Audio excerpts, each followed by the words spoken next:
Hello friends, book वाला ज्ञान पर आप सभी का स्वागत है। आज हम बात करने वाले हैं एक ऐसी किताब की जो ये सिखाएगी कि टैलेंट कोई जादू नहीं है, इसे बनाया जा सकता है। क्या आपको कभी ऐसा लगा कि आप किसी चीज में अच्छे नहीं हैं, चाहे वो पढ़ाई हो, स्पोर्ट्स हो या कोई स्किल, और आपने सोचा कि शायद आप इसके लिए बने ही नहीं? अगर हाँ, तो ये वीडियो आपके लिए है। आज हम बात करेंगे द टैलेंट कोड किताब की, जिसे लिखा है डैनियल कॉयल ने। इस किताब में बताया गया है कि टैलेंट कैसे बनता है और आप कैसे किसी भी स्किल में मास्टर बन सकते हैं। इस वीडियो में हम इस किताब के सबसे जरूरी कॉन्सेप्ट्स को समझेंगे ताकि आप भी अपने टैलेंट को बिल्ड कर सकें। तो चलो शुरू करते हैं।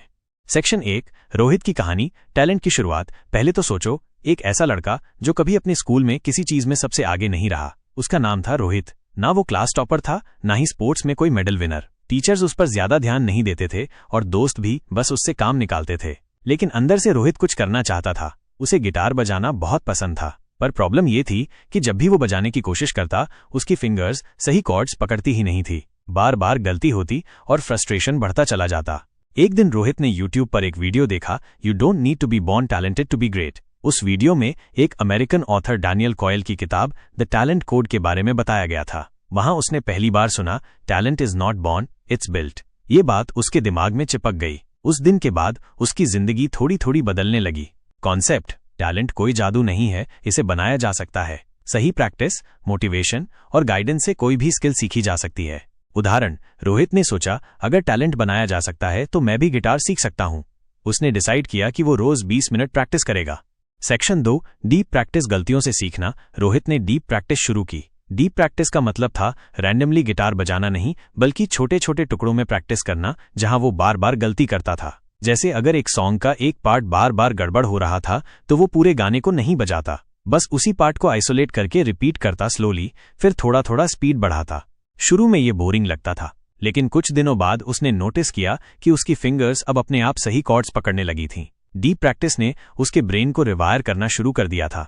कॉन्सेप्ट, डीप प्रैक्टिस का मतलब है अपनी गलतियों पर फोकस करना और उन्हें बार बार ठीक करना। जब तुम गलती करते हो और उसे ठीक करते हो तो तुम्हारा ब्रेन उस स्किल को तेजी से सीखता है। उदाहरण, रोहित ने एक सॉन्ग के मुश्किल पार्ट को 50 बार रिपीट किया। पहले 20 बार गलती हुई, लेकिन 21वीं बार वो सही हो गया। उसने महसूस किया कि उसका ब्रेन अब ऑटोमैटिकली सही कॉर्ड्स ढूंढ रहा था। सेक्शन 3, इमोशनल इग्निशन, अंदर की आग जलाना। अब बात करते हैं इमोशनल इग्निशन की, मतलब वो स्पार्क जो तुम्हें अंदर से एक्साइटेड करता है। रोहित के साथ ये स्पार्क तब आया जब उसने स्कूल के एक कल्चरल इवेंट में अपने फेवरेट सिंगर का अनप्लग्ड सेशन देखा। सिंगर ने क्राउड से कहा, you all can do this, I started in my bedroom. वो लाइन रोहित के दिल में बिजली बनकर गड़ गई। उस दिन उसने अपने कमरे में गिटार उठाया और घंटों तक बजाता रहा, बिना किसी को दिखाए। वो सिर्फ प्रैक्टिस नहीं कर रहा था, वो इंस्पायर्ड हो चुका था। अब उसका गोल सिर्फ कॉर्ड सीखना नहीं था, अब वो स्टेज पर परफॉर्म करना चाहता था। उसके अंदर एक आग जल चुकी थी। कॉन्सेप्ट, इमोशनल इग्निशन वो पल है जब तुम्हारा दिल किसी चीज से जुड़ जाता है। ये स्पार्क तुम्हें मोटिवेट करता है और प्रैक्टिस को मजेदार बनाता है। उदाहरण, रोहित को उस सिंगर की बात ने इतना इंस्पायर किया कि उसने रोज 2 घंटे प्रैक्टिस शुरू कर दी। वो अब सिर्फ गिटार नहीं बजाता था, वो उसे फील करता था। सेक्शन 4, गुड कोचिंग, सही दिशा की ताकत। तीसरी चीज जो द टैलेंट कोड में बताई गई है वो है गुड कोचिंग। रोहित के पास कोई एक्सपेंसिव म्यूजिक टीचर नहीं था, लेकिन उसने यूट्यूब और ऑनलाइन कम्युनिटीज से सही लोगों को फॉलो करना शुरू किया। वो सिर्फ टिप्स नहीं लेता था, उनकी मिस्टेक्स भी ऑब्जर्व करता था। फिर एक दिन उसने लोकल म्यूजिक एकेडमी में वीकेंड क्लासेस ज्वाइन कर ली। उसके कोच ने उसे सिर्फ नोट्स नहीं सिखाए, बल्कि समझाया कि हर नोट को कैसे फील करना है। कोच ने एक बार कहा, talent is nothing but the result of repeated effort in the right direction. ये बात रोहित को अंदर तक हिला गई। कॉन्सेप्ट, एक अच्छा कोच तुम्हें सही दिशा देता है और तुम्हारी गलतियों को ठीक करने में मदद करता है। कोचिंग का मतलब सिर्फ टिप्स देना नहीं, बल्कि स्किल को फील करना सिखाना है। उदाहरण, रोहित के कोच ने उसे बताया कि सिर्फ कॉर्ड्स बजाना काफी नहीं, उन्हें जीना पड़ता है। इस गाइडेंस ने रोहित की प्रैक्टिस को और इफेक्टिव बना दिया। सेक्शन 5, माइलिन ग्रोथ, ब्रेन का साइंस। अब बात करते हैं उस साइंस की जो टैलेंट को बनाता है, माइलिन ग्रोथ। डैनियल कॉयल बताते हैं कि जब हम किसी चीज को बार बार सही तरीके से प्रैक्टिस करते हैं तो हमारे ब्रेन में माइलिन की परतें बनती हैं। माइलिन एक तरह का ब्रेन इंसुलेशन है जो न्यूरॉन्स के चारों ओर लिपटता है। जब माइलिन बढ़ता है तो हमारा ब्रेन उस स्किल को तेज और एक्यूरेटली करने लगता है। मतलब जितनी बार रोहित ने एक सॉन्ग को सही तरीके से दोहराया, उतनी बार उसके दिमाग में वो सर्किट तेज और पक्के होते गए। कॉन्सेप्ट, माइलिन तुम्हारे न्यूरल सर्किट्स को तेज और मजबूत बनाता है। जितनी ज्यादा डीप प्रैक्टिस, उतना ज्यादा माइलिन और उतना ज्यादा टैलेंट।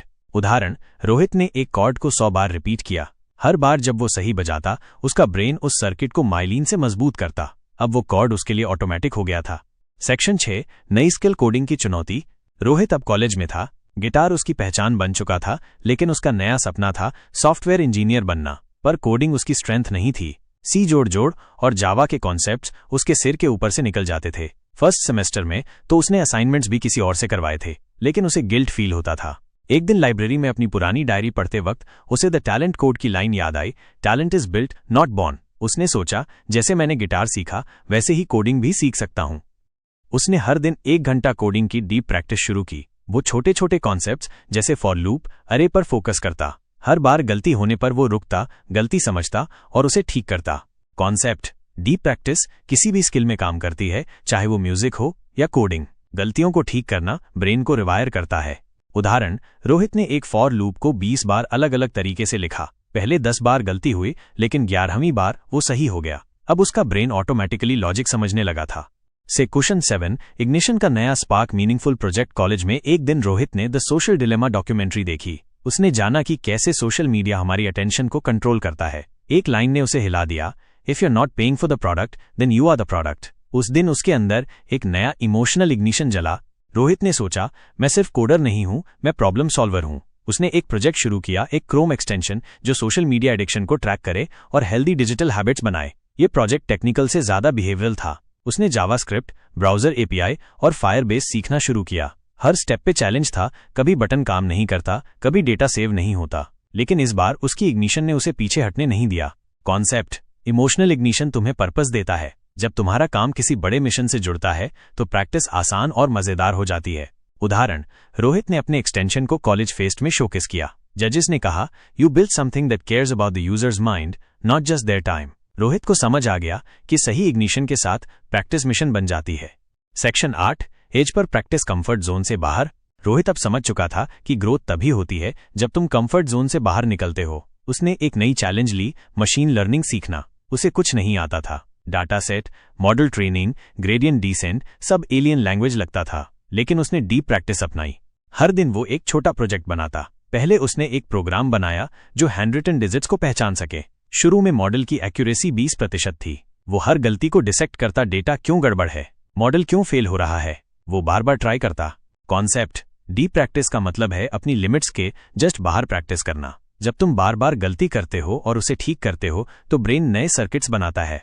उदाहरण, रोहित ने 3 हफ्ते बाद अपने मॉडल की एक्यूरेसी 85% तक पहुंचा दी। उसने महसूस किया कि उसका ब्रेन अब ऑटोमेटिकली लॉजिक ढूंढ रहा था।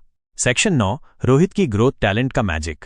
रोहित अब कॉलेज में एक अच्छा कोडर बन चुका था। उसने हैकाथॉन जीते, जूनियर्स को गाइड करना शुरू किया और अपने प्रोजेक्ट से सबको इंस्पायर किया। लेकिन वो जानता था कि ये कोई मिरेकल नहीं था। ये डीप प्रैक्टिस, इमोशनल इग्निशन और माइलिन ग्रोथ का नतीजा था। अब लोग उसे देखकर कहते, क्या नेचुरल टैलेंट है। लेकिन रोहित जानता था कि इसके पीछे कितनी गलतियां, कितनी टूटी हुई स्ट्रिंग्स और कितनी स्लीपलेस नाइट्स थीं। द टैलेंट कोड हमें यही सिखाती है, टैलेंट कोई जादू नहीं, ये एक प्रोसेस है। कॉन्सेप्ट, टैलेंट स्ट्रगल, पेशेंस और बर्निंग डिजायर से बनता है। हर बार जब तुम प्रैक्टिस करते हो, तुम्हारा ब्रेन माइलिन से स्ट्रांग होता है। उदाहरण, रोहित ने एक जूनियर से कहा, कोड जल्दी नहीं आता, बस मेरी प्रैक्टिस इतनी बार फेल हुई है कि अब ब्रेन खुद रास्ता ढूंढ लेता है।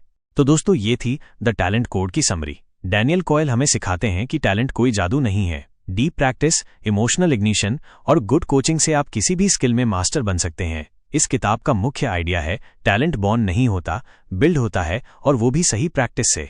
अगर आपको हमारी समरी अच्छी लगी तो हमारे चैनल बुकवाला ज्ञान को सब्सक्राइब करें, लाइक करें और कमेंट में बताएं कि आप कौन सी स्किल सीखना चाहते हैं। आप हमारी मेंबरशिप भी ज्वाइन कर सकते हैं या यूपीआई के थ्रू सपोर्ट कर सकते हैं। अगली समरी में मिलते हैं। तब तक डीप प्रैक्टिस शुरू करो और अपने टैलेंट को बिल्ड करो। नमस्ते।